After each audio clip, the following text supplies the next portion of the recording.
ಕೃಷಿ. ಎತ್ತೆಮ್ಮೆ ಹೂಡುವುದು, ಉತ್ತೊಮ್ಮೆ ಹರಗುವುದು, ಬಿತ್ತೊಮ್ಮೆ ಹರಗಿ ಕಳೆ ತೆಗೆದರ ಬೆಳೆಯು, ಎತ್ತುಗೈಯುದ್ದ ಸರ್ವಜ್ಞ.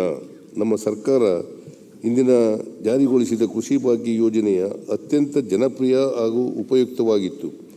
ಈ ಯೋಜನೆಯನ್ನು ಮಹಾತ್ಮ ಗಾಂಧಿ ಉದ್ಯೋಗ ಖಾತರಿ ಯೋಜನೆಯೊಂದಿಗೆ ಸಂಯೋಜಿಸಿ 100 ಕೋಟಿ ರು ವೆಚ್ಚದಲ್ಲಿ ಮರು ಜಾರಿಗೊಳಿಸಲಾಗುವುದು. ಕೃಷಿ ಉತ್ಪನ್ನಗಳ ಮೌಲ್ಯವರ್ಧನೆ ಮತ್ತು ಕೃಷಿ ಮಾರುಕಟ್ಟೆಗೆ ಸಂಬಂಧಿಸಿದ ವಲಯಗಳಲ್ಲಿ ನಾವೀನ್ಯತೆಯನ್ನು ಪ್ರೋತ್ಸಾಹಿಸುವ ನಿಟ್ಟಿನಲ್ಲಿ ಕೃಷಿ ಉದ್ಯಮಗಳಿಗೆ ಉತ್ತೇಜನ ನೀಡಲು ನವೋದ್ಯಮ ಎಂಬ ಹೊಸ ಯೋಜನೆಯಡಿ 10 ಕೋಟಿ ರು ಒದಗಿಸಲಾಗುವುದು.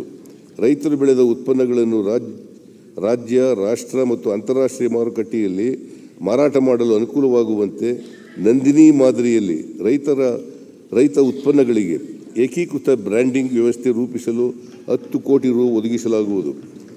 ರೈತ ಉತ್ಪಾದಕ ಸಂಸ್ಥೆಗಳನ್ನು ಬಲಪಡಿಸಲು ಹಿಂದುಳಿದ ತಾಲೂಕುಗಳ 100 ರೈತ ಉತ್ಪಾದಕ ಸಂಸ್ಥೆಗಳಿಗೆ ಸಹಕಾರಿ ಮತ್ತು ವಾಣಿಜ್ಯ ಬ್ಯಾಂಕ್ಗಳು ನೀಡುವ ತಲಾ 20 ಲಕ್ಷ ರುವರೆಗಿನ ಸಾಲಕ್ಕೆ 4% ಬಡ್ಡಿ ಸಹಾಯಧನ ನೀಡಲಾಗುವುದು.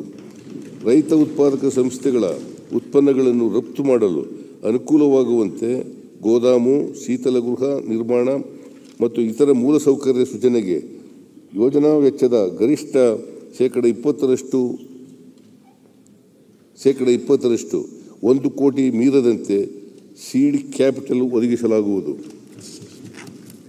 ರಾಜ್ಯದಲ್ಲಿ ಬೆಳೆದ ಕೃಷಿ ಮತ್ತು ತೋಟಗಾರಿಕೆ ಉತ್ಪನ್ನಗಳ ರಫ್ತನ್ನು ಉತ್ತೇಜಿಸಲು ಕೆಪೆಕ್ ಸಂಸ್ಥೆಯ ಮೂಲಕ ರೈತ ಉತ್ಪಾದಕ ಸಂಸ್ಥೆಗಳು, ನವೋದ್ಯಮಿ ಮತ್ತು ಕಿರು ಆಹಾರ ಸಂಸ್ಕರಣಾ ಉದ್ಯಮಿದಾರರಿಗೆ ಬೆಂಬಲ ನೀಡಲು 5 ಕೋಟಿ ರು ಒದಗಿಸಲಾಗುವುದು. ನಮ್ಮ ಸರ್ಕಾರದ ಇಂದಿನ ಅವಧಿಯಲ್ಲಿ ಕೃಷಿ ಯಂತ್ರೋಪಕರಣಗಳನ್ನು ಬಾಡಿಗೆ ದರದಲ್ಲಿ ಒದಗಿಸುವ ಕೃಷಿ ಯಂತ್ರಧಾರೆ ಕೇಂದ್ರಗಳನ್ನು ಸ್ಥಾಪಿಸಲಾಗಿತ್ತು. ಈ ಕೇಂದ್ರಗಳನ್ನು ಇನ್ನಷ್ಟು ಬಲಪಡಿಸಿ ಇವುಗಳಲ್ಲಿ 300 ಹೈಟೆಕ್ ಹಾರ್ವೆಸ್ಟರ್ ಹಬ್ಗಳನ್ನು ಹಂತವಾಗಿ ಸ್ಥಾಪಿಸಲು ಉದ್ದೇಶಿಸಲಾಗಿದ್ದು 2023-24 ಸಾಲಿನಲ್ಲಿ 100 ಹಬ್ಗಳನ್ನು ಸ್ಥಾಪಿಸಲು 50 ಕೋಟಿ ರು ಒದಗಿಸಲಾಗುವುದು.